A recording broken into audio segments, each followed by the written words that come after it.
हाँ हाँ, निश्चित रूप से जो रोटी बेल रहे हैं वो वोटर मात्र बन के रह जाता है। हालांकि बेलने वालों में ढेर सारे लोग ऐसे होते हैं जिनमें नेतृत्व की क्षमता भी होती है लेकिन निकल नहीं पाते। नमस्कार, अजीत कुमार काकू अपने सहयोगी अनुराग आनंद के साथ टुडे न्यूज़ लखीसराय के लिए आज मैं एक ऐसे व्यक्तित्व के साथ हूँ जिनका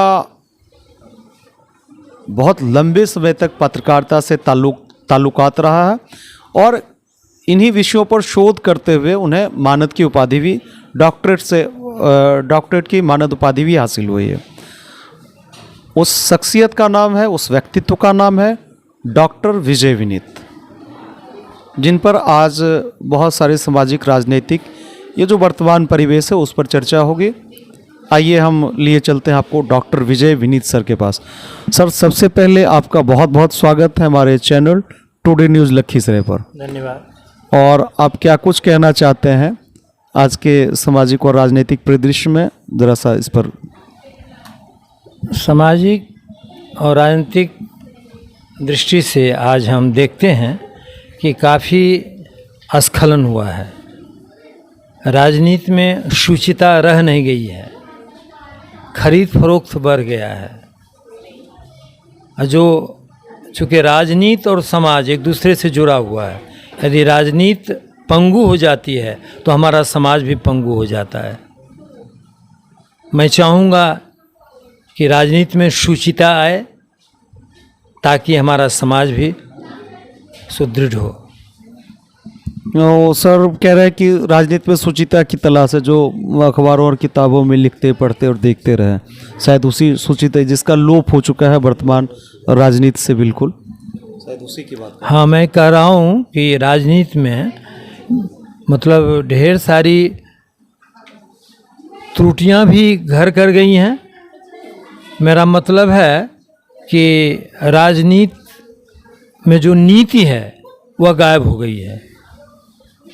राजनीति शब्द जो बना है कि राज की वह नीति है, एक पॉलिसी है, वह पॉलिसी गायब हो गई है। डेमोक्रेसी में उसका एक महत्व है। जैसा कि डेमोक्रेसी के बारे में अब्राहम लिंकन ने कहा कि डेमोक्रेसी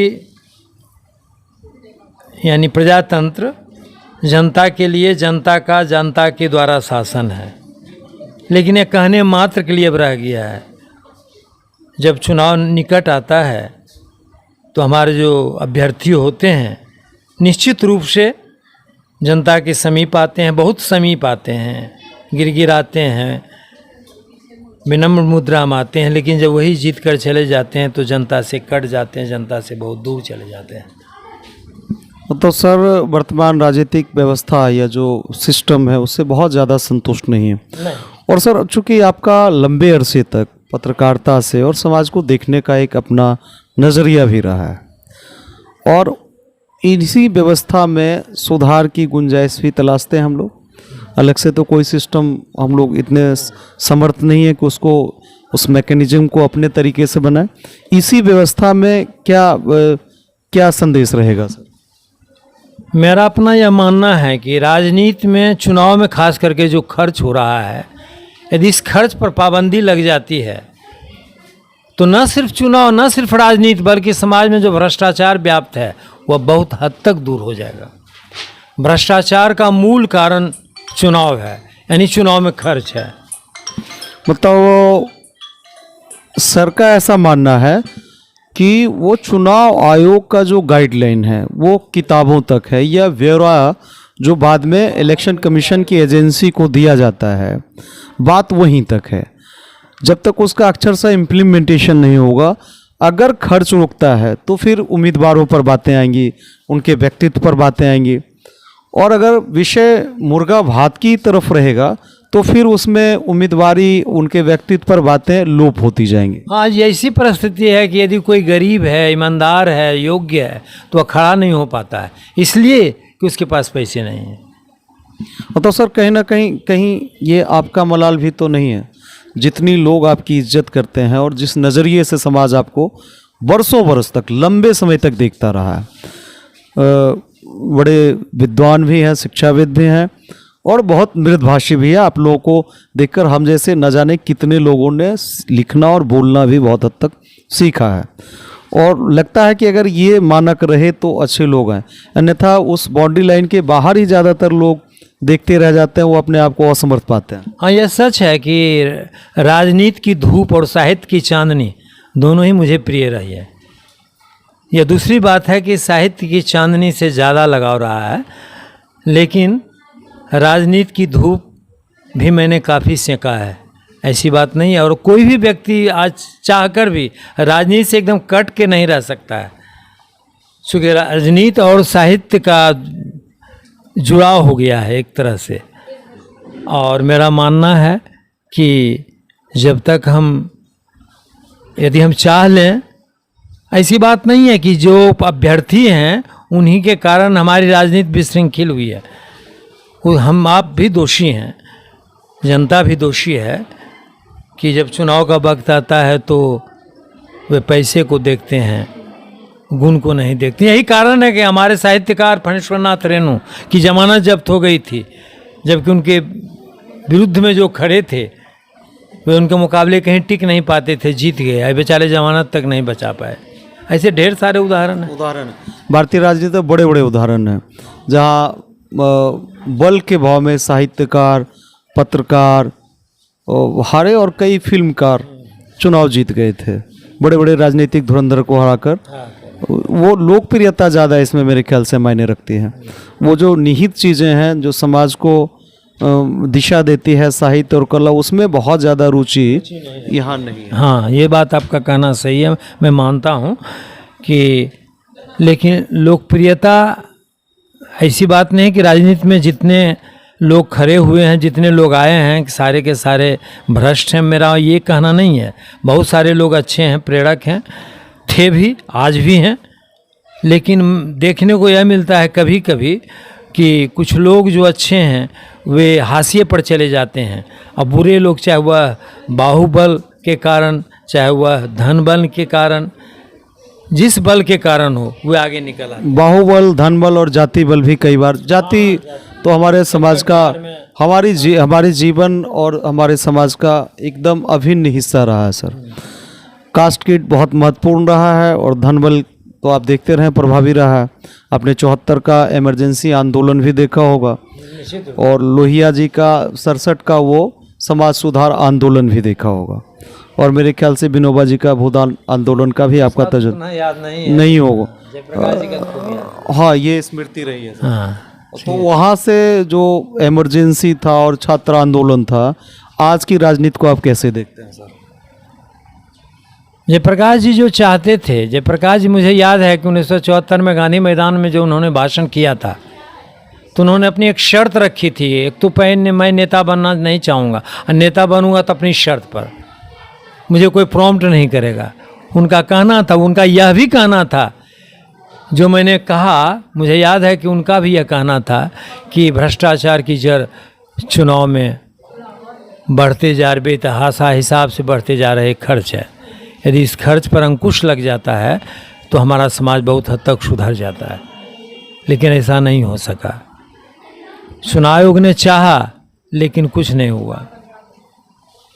और सर, जो इससे पहले आप बात कर रहे थे कि कहीं ना कहीं हम और आप, ये जो सजग नागरिक हैं, शिक्षाविद हैं, ये समाज को दिशा देने वाले लोग हैं, वो भी कहीं ना कहीं पॉलिटिकल लॉबिंग करके लोगों को दिग्भ्रमित करने का प्रयास करते हैं। निश्चित रूप से अशिक्षित लोग यदि दिग्भ्रमित होते हैं तो बात समझ में आती है।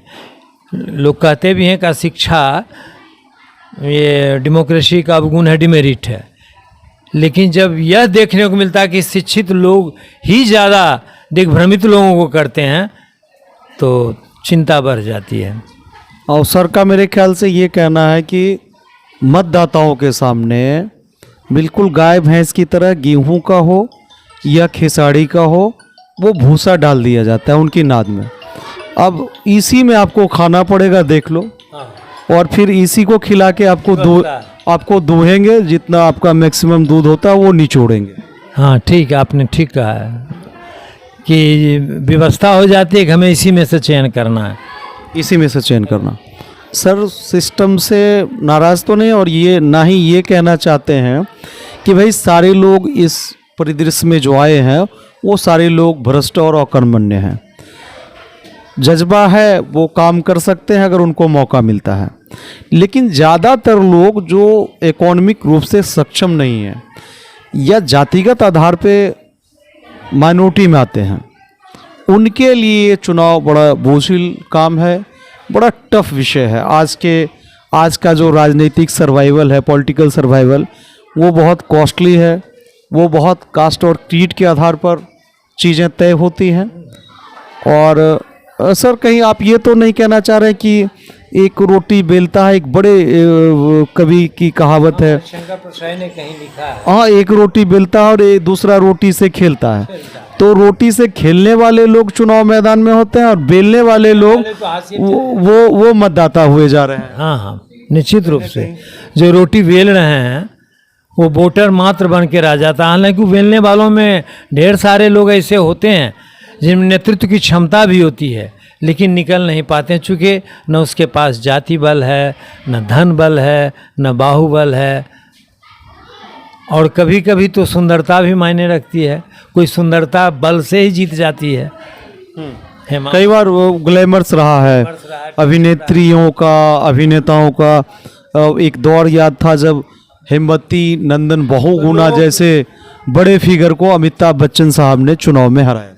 यानी कहीं न कहीं हम कशिश चाहते हैं कि अट्रैक्शन हो, चाहे उसमें जाति का अट्रैक्शन हो, चाहे धन का अट्रैक्शन हो, चाहे ब्यूटी का अट्रैक्शन हो, खिंचाव तो हो, तभी हम खींचते हैं उसके पास। अब सर सारे लोग शाहरुख खान, अमिताभ बच्चन या राजेश खन्ना साहब या शत्रुघ्न सिन्हा जी तो होने से रहे, या हेमा मालिनी, तो आम लोगों के लिए क्या संदेश देना चाहेंगे जो चुनाव में आना चाहते हैं? उनकी अपनी व्यवस्थाएं हैं, उनकी मजबूरी है, उनके मन में भी ख्याल आता रहा होगा कि भाई मैं भी चुनाव में आता, मैं खड़े भी होते हैं, जीत नहीं पाते हैं, आना भी चाहिए, संघर्ष करते हैं। ऐसी बात नहीं है कि ऐसे लोग जीते नहीं हैं, लेकिन एक इतिहास बन गया। लाल बहादुर शास्त्री जैसे लोग हैं, गरीब परिवार से आए थे और प्रधानमंत्री पद तक गए, तो हमारा इतिहास प्रजातंत्र का ऐसा रहा है जिस पर हम गौरव कर सकते हैं। लेकिन अब लगता है कि सिर्फ इतिहास बन के रह गया। आज के संदर्भ में तो मुझे नहीं लगता, अपवाद रूप में काद कहीं हो जिसका कोई, लेकिन बैक में कोई सहारा देने वाला होता है, धन देने वाला होता है, कोई आधार देने वाला होता है, बड़ा उपेक्षित रह जाते हैं। मैं ऐसे कई को देखिए। सर का ये कहना है कि आने वाले 2 अक्टूबर में जैसे गांधी जयंती और शास्त्री जयंती होगी तो उनकी जीवनी पढ़ाई जाएगी, कैसे वो किताबें लेकर नदियों के पार, उनका जन्म कहाँ हुआ था, ये सारी चीज़ें होंगी सर, लेकिन वो इतिहास तक ही शामिल रहेगी। हाँ, उसे प्रेरणा लेके और उसको हम अपने जीवन में ढालें, ऐसा हो नहीं पा रहा है। अच्छा, सर का अगर आदेश हो तो मैं आपके जो 2-4 छात्र छात्राएं हैं कुछ उस पर व्यू लेना चाहूँगा। आप कुछ बोलना चाहेंगी? आज की जो अब नगर परिषद का चुनाव है और कल को आप मतदाता भी होंगी, या आपके माता पिता भी मतदाता होंगे इस चुनाव में, आपके भाई होंगे। आप कैसे देखते हैं इस चुनाव को? क्या नाम है आपका? क्या नाम है आपका? प्रीति कुमारी। आप कैसे देख रहे हैं जो ये प्रस्तावित है नगर परिषद का चुनाव के? बहुत जोरों शोरों से चुनाव चल रहा है। जी जी। और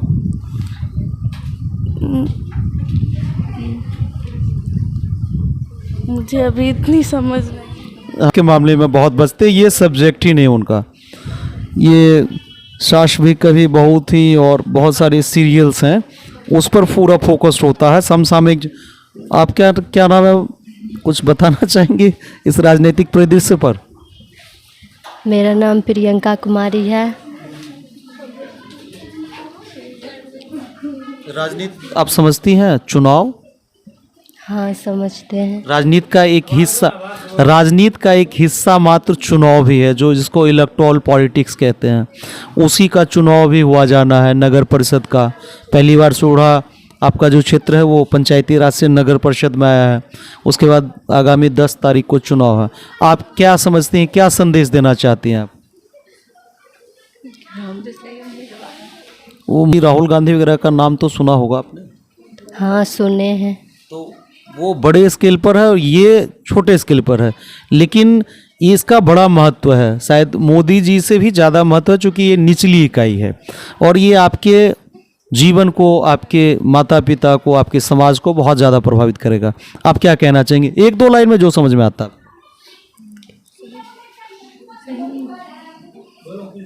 कुछ बोलिए। का सब्जेक्ट नहीं है। मैं देख रहा हूँ कुछ छात्र हैं सर के। रिया जी इनमें कौन है? पीछे है जी जी। नहीं, आप बोलना चाहिए, बोलना सीखिए। क्या नाम है? रिया आपका नाम है?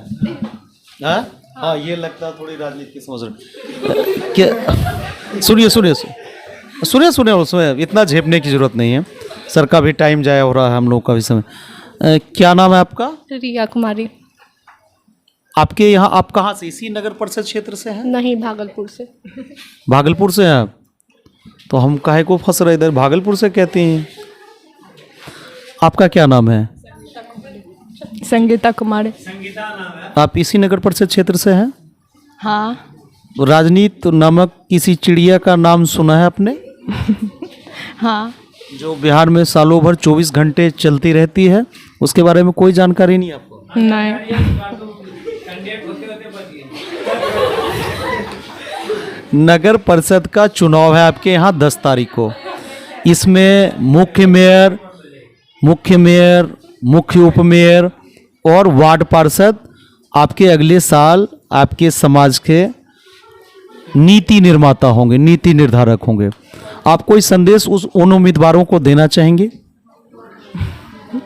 नहीं। ये इंटरेस्ट ही नहीं है सर। और कोई बोलना चाहेंगे आप लोग? ये हम लोग के सब्जेक्ट का विषय है। इन लड़कों को मुझे पता है। आपका क्या नाम है सर? रितेश कुमार। क्या नाम है आपका? रितेश कुमार। रितेश जी, आपके यहाँ चुनाव होने वाला है आगामी 10 तारीख को। 10 को चुनाव होगा। नगर परिषद पहली बार गठन हुआ है। पंचायती राज के बाद जोर शोर से यहाँ के स्थानीय लोगों और नेताओं की मांग थी। उस दिशा में सरकार की एजेंसी ने इसे एक रिपोर्ट के आधार पर नगर परिषद घोषित किया और उसका गठन किया है। नए सिरे से डिमार्केशन हुआ है। आप कैसे देखते हैं इस चुनाव को? काफ़ी अच्छा है। अभी चल रहा है, चुनाव का टाइम है और यहाँ यंगस्टर को कम मौका दिया जा रहा है। अभी काफ़ी कम देखने को मिल रहा है, बहुत कम। और जो मिल रहे हैं वो भी उनको भी थोड़ा कम दबाया जा रहा है समाज में, कि अभी उनको एक्सपीरियंस नहीं है, इस वजह से शायद। नहीं, यंगस्टर को कम मौका मिल रहा है, ये क्यों? आप क्रिकेट या फुटबॉल खेलते रहे होंगे जी। तो घर बैठ के तो आपका सिलेक्शन होने से रहा। No sir. आपको उस दिशा में पहल करना होगा। कुछ लोग पहल करते भी हैं तो उनका भी बहुत कम वोटर दिखते हैं। पैसे के पीछे ज़्यादा दिखते हैं। जो कि ज़्यादा पैसे वाले हैं उनके पीछे दिखते हैं। सपोर्टर उनका ज़्यादा है और यंगस्टर को कम मौका मिल रहा है हमारे समाज में। अच्छा, आपके हिसाब से जो इस सिस्टम है, वर्तमान सिस्टम है राजनीति का, उसमें मोटे मोटे शब्दों में सुधार की क्या गुंजाइश है? यंगस्टर को मौका देना चाहिए। जो यंगस्टर हैं उनको ज़्यादा मौका मिलना चाहिए अभी।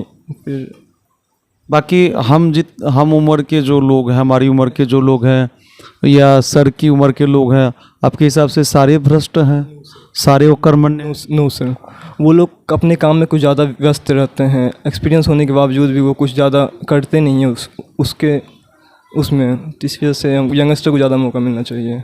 अच्छा, आपके नज़रिए से एक उम्मीदवार आपका, एक मेयर, एक उपमेयर या एक वार्ड पार्षद, वो किस तरीके का हो जो कि समय दे सके, अपने व्यापार को छोड़ के इस पे भी थोड़ा ध्यान देना चाहिए। कुछ लोग हैं जो कि इस व्यापार में भी होते हैं और यहाँ पे भी होते हैं। दोनों को एक साथ देखना थोड़ा कम है, मौका उतना टाइम नहीं होता सबके पास। इस वजह से थोड़ा यंगस्टर को देना चाहिए जो कि कर सकें इस वर्क पे। अगर ईमानदारी से इस लेवल पर अपने जीविकोपार्जन या व्यवसाय के बाद फुल टाइमर अगर ईमानदारी से राजनीति को दिया जाए इस ओढ़ा के लेवल पर, या पत्रकारिता को 100% ईमानदारी से दिया जाए, तो मेरे ख्याल से उसके बाल बच्चे भूखे मर जाएंगे। जी, ये बात तो है। इस स्केल पर जी, कुछ लोग पैसा कमाने के पीछे भी आ जाते हैं राजनीति में, कि इसमें काफ़ी पैसा हो जाता है गलत करके। उम्मीदवार को लेकर आपकी क्या राय है, कैसा होना चाहिए? जो कि काम कर सकें अच्छे से, जो कि ज़्यादा पैसा के पीछे नहीं भागें। और ये मुर्गा भात और कास्ट किट से थोड़ा ऊपर हो, जी, कास्ट से थोड़ा ऊपर हो। कुछ लोग हैं अभी जो कुछ ज़्यादा खर्च कर रहे हैं। जाति पाति का दौर थोड़ा पीछे रहना चाहिए। हमारा मुल्क बहुत आगे निकल चुका है, बहुत सारी बड़ी बड़ी बातें हो रही है ऊपर से लेकर नीचे तक, लेकिन ज़मीनी स्तर पर कोई सुधार दिखा आपको? नहीं, अभी तक तो बहुत कम दिख रहा है। अभी भी काफ़ी हैं कैंडिडेट जो कि पैसा कम खर्च कर रहे हैं, फिर भी ज़्यादा वोट है उनका। मतलब जातियाँ और पैसे इस चुनाव में प्रभावी रहने वाले नहीं हैं, पर अभी भी दिख रहा है पैसा कुछ दिख रहा है ज़्यादा, कि कुछ लोग काफ़ी खुल के बोल रहे हैं कि हम खर्च करेंगे, हम वोट खरीद लेंगे। वो सब पॉसिबल अब नहीं है, काफ़ी कम वो सब दिखने को मिल रहा है। बहुत धन्यवाद। एक छात्र के तौर पर आपने अपने एकाध और मैं लेना चाहूँगा, क्या नाम है आपका? अंकुर कुमार। सर के छात्र छात्राओं की बड़ी लंबी फहरिस्त है, सारे लोग मंतव्य तो देने से रहे और हम लेने से रहे।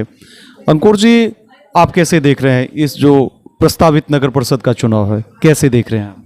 है तो सर ठीक है, लेकिन बट जो पहले सब बोलते हैं कि मतलब कार्य करेंगे विजय होने के पश्चात, लेकिन करते कोई नहीं है। वही हम चाहेंगे कि अगर जो भी जीतें इस नगर परिषद को, अच्छे से कार्य करें। नहीं, ये तो आप कह सकते हैं ये आदर्श स्थिति आप जो बोल रहे हैं, लेकिन ऐसा होगा नहीं। आप कैसा कैंडिडेट चाहते हैं, एक मेयर के या एक उपमेयर के तौर पर और या वार्ड पार्षद के तौर पर? पहली बार नगर परिषद गठन हुआ है और युवाओं में उत्साह भी है और मतदाताओं में उत्साह है। थोड़ा भ्रमित भी लोग हैं, चूँकि पहली बार कम पढ़े लिखे लोग इसके बारे में थोड़ी कम जानकारी रखते हैं, लेकिन आप पढ़े लिखे लोग हैं। नगर परिषद का मेयर कैसा हो या उप मेयर कैसा हो या आपके क्षेत्र का पोषक क्षेत्र का वार्ड पार्षद कैसा हो, इस विषय पर आप थोड़ी बातें करें। सर, जो शिक्षित होना चाहिए या फिर कर्मठ भी होना चाहिए, जो कि कार्य कर पाए।